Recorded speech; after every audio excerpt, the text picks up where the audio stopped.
বন্ধুরা আছে হিমছড়ি যাচ্ছি আমরা। এখন আমরা কিন্তু আসি কিন্তু হিমছড়ি যাওয়ার যে জিপ গাড়িটি পাওয়া যায় কক্সবাজার থেকে।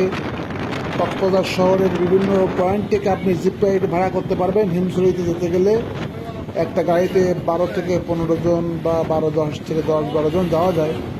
ওরা আসছে যে ভাড়া কিন্তু 1200 থেকে 1500 টাকার ভিতরে নিয়ে থাকবে হিমছড়ি পর্যন্ত। আমরা হিমছড়ি পাহাড়ে কিন্তু চলে এসেছি। হিমছড়ি পাহাড়ে কিন্তু আমি আগেও এসেছি,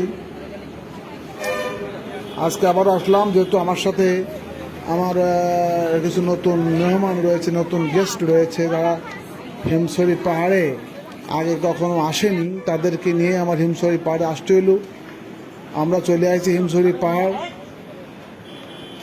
হিমছড়ি পাহাড়টা কিন্তু অত্যন্ত সুন্দর লাগে দেখতে। নিচে দেখতে গেলে উপরে পাহাড় সুন্দর, আবার পাহাড়ের উপরে গেলে নিচে সমুদ্র সুন্দর। সুন্দরে সুন্দরে ভরা হিমছড়ি পাহাড়।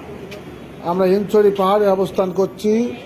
এখন কিন্তু দেখতে পাচ্ছেন সমুদ্রটি কত সুন্দর দেখা যাচ্ছে উপর থেকে।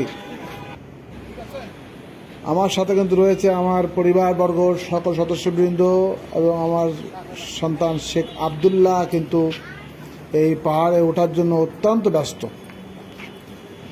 সে পাহাড়ে উঠতেই চায়। হিমছড়ি পাহাড়ে উঠতে হলে আমরা কিন্তু 20 টাকা টিকিট, সম্ভবত 20 টাকা টিকিট, 20 টাকা টিকিট কেটে আমরা পাহাড়ে উঠেছিলাম। পাহাড়ে উঠতে 20 টাকা লাগবে। এখানে আসলে আপনি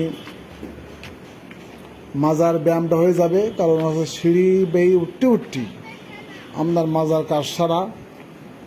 হ্যাঁ, এই যে হিমছড়ি পাহাড়ে আপনারা আসতে পারেন, এটা ভালো জায়গা। হিমছড়ি কক্সবাজার থেকে আমরা আপনাদের দেখাচ্ছি।